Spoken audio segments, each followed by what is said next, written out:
प्रधानमंत्री जी की सैकड़ों बार थपथपाई गई मेज के बीच अंतरिम बजट पेश किया गया और बड़े बड़े दावे किए गए। देश ये कैसा बनाया आपने, लूट कर पैसा बनाया आपने, देखिए जलते दिए भी बुझ गए, अजब दीपक राग गाया आपने।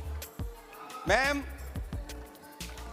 पूरा सदन अमृत काल के बजट की चर्चा कर रहा है, मैं तो गरीबों की रोटी और दाल के बजट की चर्चा करूंगा। तुम्हारी फाइलों में गांव का मौसम गुलाबी है, मगर ये आंकड़े झूठे हैं, ये दावा किताबी है। मैं इस बजट को अमीरों के लिए पेश किया गया बजट कहूंगा। इसमें गरीबों के लिए कुछ है ही नहीं।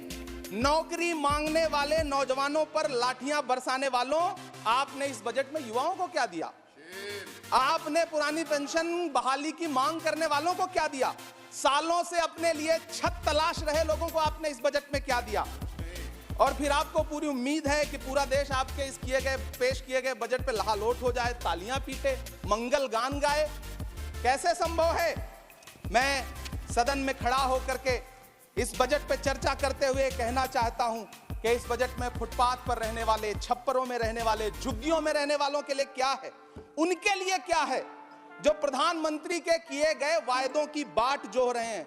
हर साल फरवरी की खूबसूरत सुबह और सजी हुई संसद से बरसते हुए झूठे वायदों की जवाबदेही कौन तय करेगा?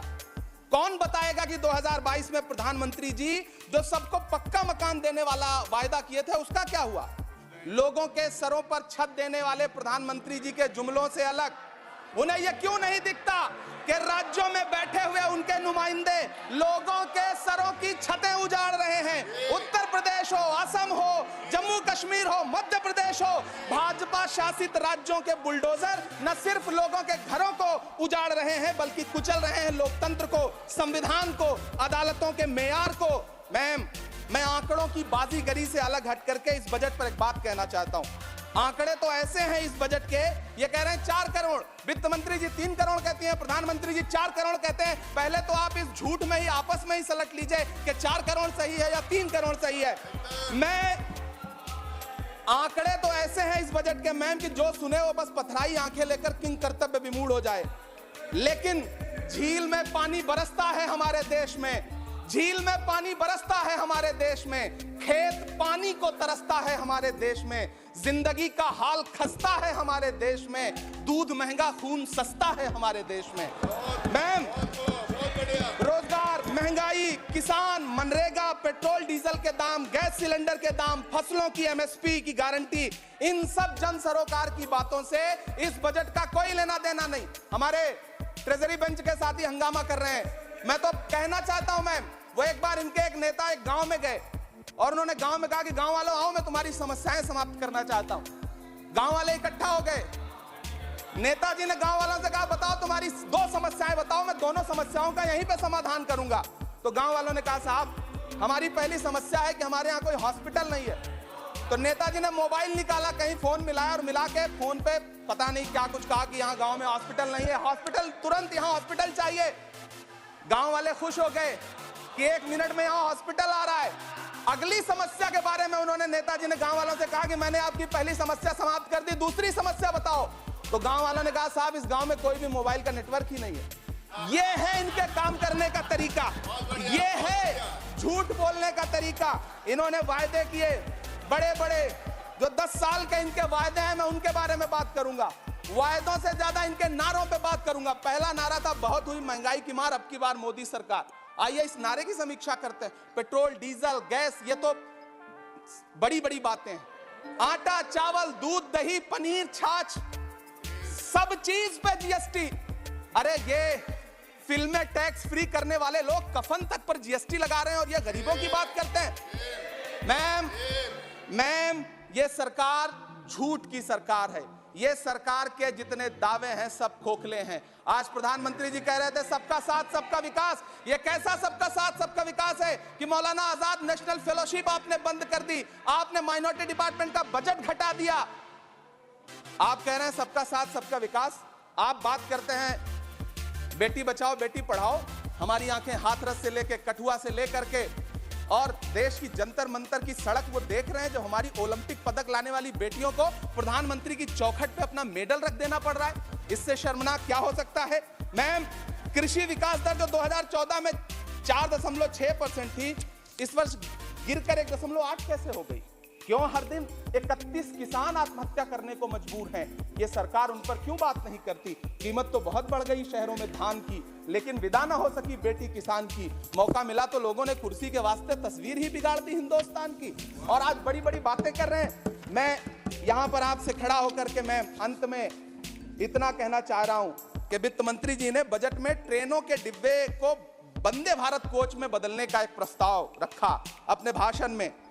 ठीक है, ये सुनने में कानों को बहुत अच्छा लगता है, लेकिन मैम, ये सरकार ट्रेनों की सुरक्षा के बुनियादी मुद्दों पर एक शब्द नहीं बोलना चाहती। बालासोर हादसे में घायल हुए लोगों की चिता की राख अभी तक ठंडी नहीं हुई है। वंदे भारत के वीडियो पोस्ट करने वाली ये सरकार कभी भारत की जनरल डिब्बों की, रेलवे के स्लीपर क्लास डिब्बों की वीडियो अगर पोस्ट करे ट्विटर पे तब समझ में आए। बिहार से, इलाहाबाद से, लखनऊ से दिल्ली आने वाली, मुंबई जाने वाली ट्रेनें देख लीजिए, उनकी हालत देख लीजिए, तो आपको लगेगा कि ये वही ट्रेनें हैं। आज स्थिति ये है कि रेलवे स्टेशन तो छोड़िए, रनवे पर खाना खिला रही हैं आपकी प्राइवेट एयरलाइंस। अभी आपने जुर्माना लगाया है, नोटिस दिया है एक एयरलाइंस को। यह स्थिति आपने करके रख दी है ट्रेनों की, एयरलाइंस की। ऐसे में मैम, कागजों पर तो आप कितना भी वंदे भारत और बुलेट ट्रेन सर पर दौड़ा लीजिए, लेकिन असल में भारत की ट्रेनों की डिब्बों की सवारियों की हालत देखने लायक है। अगर सरकार खुली आंखों से उसे देखना चाहे तो देखे और उनकी स्थिति सुधारे। आज प्रधानमंत्री जी ने अपने भाषण में यहां खड़े होकर कई बार न्यू मिडिल क्लास की बड़ी चर्चा की, न्यू मिडिल क्लास जनरेट करेंगे, लेकिन मैं तो यहां खड़ा होकर के सरकार से कहना चाहता हूं कि न्यू मिडिल क्लास का जुमला अपने पास रखिए। यह बताइए कि जो पुराना मिडिल क्लास है उसके साथ आप कैसा व्यवहार कर रहे हैं। आज उसकी स्थिति क्या है?